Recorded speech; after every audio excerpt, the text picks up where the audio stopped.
દાખલા નંબર 22 જમીન પર એક ટાવર શિરોલંબ સ્થિતિમાં છે.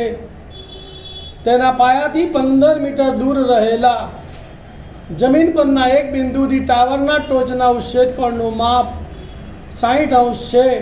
તો તે ટાવરની ઊંચાઈ શોધો. ક્લિયર? ધ્યાન આપો ભાઈ બાળ. સાવ સરળ દાખલો છે. શું થાય છે? જમીન પર એક ટાવર શિરોલંબ સ્થિતિમાં ઊભો છે. આ જમીન એના ઉપર આ 90 ડિગ્રી શિરોલંબ સ્થિતિ એટલે 90 ડિગ્રી આ ટાવર અને એની ઊંચાઈ લખવાની આપણે h મીટર. તેના પાયાથી 15 મીટર દૂર રહેલા જમીન પરના એક બિંદુથી ટાવરના ટોચના ઉચ્છેદ કોણનું માપ 60 અંશ છે.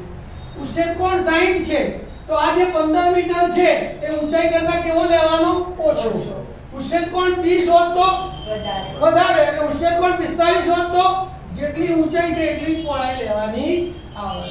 તો BC બરાબર 15 મીટર અને આ ઉચ્છેદ કોણ કેટલા ડિગ્રી દોરી દીધો? 60 ડિગ્રી આપણે દોરી દીધો. તો ટાવરની ઊંચાઈ શોધો. નામકરણ કરી દઈએ. A, B અને C. આકૃતિ દોરાઈ ગઈ. હવે આકૃતિનું વર્ણન.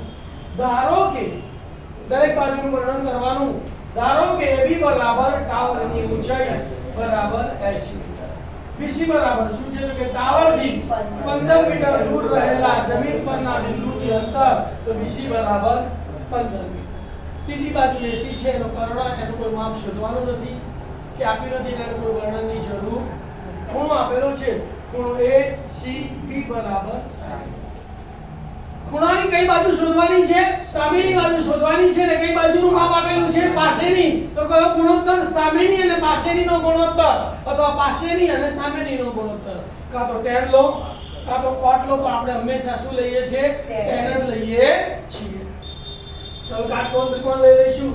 એના બે ખૂણાના માપ લખીશું. તો હવે કાટકોણ ત્રિકોણ ABC માં ખૂણો B બરાબર 90 અને ખૂણો C બરાબર 60 છે. મેં તમને કીધું કે આ ખૂણાની સામેની બાજુ શોધવાની છે. પાસેનીનું માપ આપેલું છે. તો માટે tan 60 બરાબર સામેની બાજુ એટલે AB અને પાસેની બાજુ એટલે BC. tan 60 નું મૂલ્ય કેટલું છે? √3. AB ની વેલ્યુ કેટલી છે? h અને BC ની વેલ્યુ કેટલી છે? 15. 15 ભાગાકારમાં સામે જાય તો 15 ગુણ્યા √3 એટલે 15 √3 અને h. તો માટે h બરાબર 15 √3 મીટર. જાગ લખી કાઢવાનું. ટાવરની ઊંચાઈ 15 √3 મીટર છે. રોકડા બે માર્ક છે, ધ્યાન આપજો. એક ત્રિકોણનો દાખલો છે.